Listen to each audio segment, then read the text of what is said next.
ನಮಸ್ತೆ, ಹಸಿರು ಉಸಿರು ಚಾನಲ್ಗೆ ನಿಮಗೆಲ್ಲ ಸುಸ್ವಾಗತ. ಇವತ್ತು ನಾನು ಕಾಡಿನ ಹಣ್ಣಿನ ಸರಣಿಯಲ್ಲಿ ಇನ್ನೊಂದು ಹಣ್ಣನ್ನು ತೋರಿಸ್ತಾ ಇದ್ದೀನಿ. ಇಲ್ಲಿ ನೋಡಿಬಿಟ್ಟು, ಇಲ್ಲಿ ನೋಡಿ, ಇದೇನಂತ ನಂಗೆ ಗೊತ್ತಿಲ್ಲ, ನನಗೆ ಹೆಸರು ಗೊತ್ತಿಲ್ಲ. ಹಿರಿಯವರಿಗೆ ಗೊತ್ತಿದೆಯೇನೋ, ನನಗೆ ಹೆಸರು ಗೊತ್ತಿಲ್ಲ. ಆದರೆ ಇದು ಚೆನ್ನಾಗಿದೆಯಪ್ಪ, ಇದ್ರದ್ದು ಎಲ್ಲ ಈ ರೀತಿ ಇದೆ ನೋಡಿ, ಈ ರೀತಿಯಾಗಿದೆ. ಹಣ್ಣ ಕಾಯ ಗೊತ್ತಿಲ್ಲ, ಇದು ಮೆತ್ತಗಿದೆ, ಹಣ್ಣು ಇರಬೇಕು. ಕಾಯಿ ಹಸಿರಿದೆ ನೋಡಿ, ಇಲ್ಲಿದೆ ಕಾಯಿ ಹಸಿರಾಗಿದೆ. ಇದ್ರದ್ದು ಹೆಸರು ಯಾರಿಗಾರು ಗೊತ್ತಿದ್ರೆ ತಿಳಿಸಿ. ನೋಡಿ, ಈ ರೀತಿಯಾಗಿದೆ ಎಲೆನು.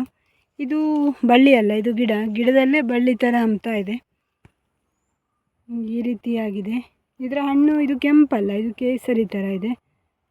ಇದು ಒಳಭಾಗದಲ್ಲಿ ಈ ರೀತಿಯಾದ ಪಲ್ಪ್ ಇದೆ ನೋಡಿ, ತೋರಿಸ್ತೀನಿ ನೋಡಿ, ಈ ರೀತಿಯಾಗಿದೆ. ಇದರ ಸ್ಮೆಲ್ ತುಂಬ ಕೆಟ್ಟದಾಗಿದೆ. ಇದು ತಿನ್ನುವ ಹಣ್ಣು ಅಲ್ಲ ಅನಿಸುತ್ತೆ, ಇದರದ್ದು ಸ್ಮೆಲ್ಲನ್ನೆಲ್ಲ ಕೇಳಿದ್ರೆ. ಇದೊಂದು ಬೀಜ ಥರ ಇದೆ ಅಷ್ಟೇ, ಇದು ತಿನ್ನಲಿಕ್ಕಾಗಲ್ಲ ಅನಿಸುತ್ತೆ. ಇದರಲ್ಲಿ ಇದು ಜಸ್ಟ್ ಬೀಜ ಅಷ್ಟೇ. ಇದರ ಪಲ್ಪ್ ಈ ಥರ ಇದೆ, ಇದರಲ್ಲಿ ಏನಿಲ್ಲ, ತಿನ್ನಲಿಕ್ಕಾಗಲ್ಲ ಇದು ನೋಡಿ. ಆದರೆ ನೋಡ್ಲಿಕ್ಕೆ ಚೆನ್ನಾಗಿದೆ, ಇದ್ರದ್ದು ಬಳಕೆ ಗೊತ್ತಿಲ್ಲ ನನಗೆ. ಗಿಡ ಈ ರೀತಿಯಾಗಿ ಚೆನ್ನಾಗಾಗಿದೆ, ಈ ರೀತಿ ಇದೆ. ಕಾಡಿನಲ್ಲಿರುವಂತಹ ಒಂದು ಹಣ್ಣಿನ ಬಗೆ ಅಷ್ಟೇ ಇದು. ಪಕ್ಷಿಗಳು ತಿಂತಾವೇನೋ ಗೊತ್ತಿಲ್ಲ ನನಗೆ. ಹಣ್ಣುಗಳಿರೋದು ನೋಡಿ, ಪಕ್ಷಿಗಳು ತಿನ್ನಲ್ವೇನು ಇದನ್ನು ನೋಡಿ. ಇಲ್ಲಿ ಇಷ್ಟು ಹಣ್ಣಿದೆ. ಇಷ್ಟೇ ಫ್ರೆಂಡ್ಸ್, ಇದ್ರ ಬಗ್ಗೆ ನನಗೇನು ಮಾಹಿತಿ ಗೊತ್ತಿಲ್ಲ. ಇದರಿಂದ ಯಾರಿಗಾರು ಗೊತ್ತಿದ್ದರೆ ಇದರ ಬಗ್ಗೆ ತಿಳಿಸಿ. ಇದು ಏನು ಹಣ್ಣು ಅಂತ ಕೂಡ ನಂಗೆ ಗೊತ್ತಿಲ್ಲ.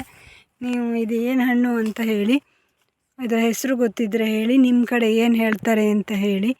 ಇದನ್ನು ಹಿಂಗೆ ಓಪನ್ ಮಾಡಿದರೆ ಕೂಡ ಇಷ್ಟೇ, ಏನೂ ಇಲ್ಲ ಇದರಲ್ಲಿ, ಒಂದೇ ಒಂದು ಇದಿದೆ ಅಷ್ಟೇ. ಈ ರೀತಿಯಾಗಿದೆ. ತಿಳಿಸಿ, ನಾನು ಕೂಡ ಇದನ್ನೆಲ್ಲ ತಿಳ್ಕೊಳ್ಳಲಿಕ್ಕೆ ಕಾತುರಳಾಗಿದ್ದೀನಿ. ತುಂಬ ಕ್ಯೂರಿಯಾಸಿಟಿ ಇದೆ, ಎಲ್ಲ ಹಣ್ಣುಗಳ ಬಗ್ಗೆ ತಿಳ್ಕೋಬೇಕು, ಅದನ್ನು ಮುಂದಿನ ಮಕ್ಕಳಿಗೆ ಹೇಳಬೇಕು ಅಂತೇಳಿ ಆಸೆ ಇದೆ. ಹಾಗೆ ಪ್ರಕೃತಿ ಮಧ್ಯದಲ್ಲಿ ಇರುವಾಗ ಇದನ್ನೆಲ್ಲ ತಿಳ್ಕೊಂಡು ನಾವು ಅದನ್ನು ಮುಂದಿನ ಪೀಳಿಗೆ ಹಂಚಿದರೆ ಅವರಿಗೂ ಅದ್ರ ಬಗ್ಗೆ ಸ್ವಲ್ಪ ನಾಲೆಡ್ಜ್ ಇರುತ್ತೆ. ಬಿಟ್ಟರೆ ಇದಿಲ್ಲ ಅಂದರೆ ಇವೆಲ್ಲ ನಾಶ ಆಗಿ ಹೋಗ್ತವೆ. ಕ್ರಮೇಣ ಇದನ್ನೆಲ್ಲ ಕಡಿದ್ಬಿಟ್ಟು ನಾಶ, ಮುಂದೆ ಹೀಗೆ ವೀಡಿಯೋದಲ್ಲೇ ನೋಡುವಂಥ ಸ್ಥಿತಿ ಬರುತ್ತೆ, ಇಂಥ ಹಣ್ಣು ಇದ್ದು ಅಂಥೇಳಿ.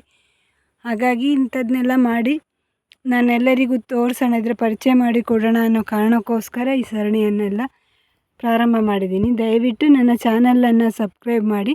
ಹಾಗೆ ನಾನು ಮಾಡುವಂಥ ಎಲ್ಲ ವೀಡಿಯೋಗಳು ನಿಮಗೆ ಬರುತ್ತೆ. ಹಾಗೆ ಪ್ರೋತ್ಸಾಹ ನೀಡಿ, ಒಂದು ಲೈಕ್ ಕೊಡಿ. ಧನ್ಯವಾದಗಳು.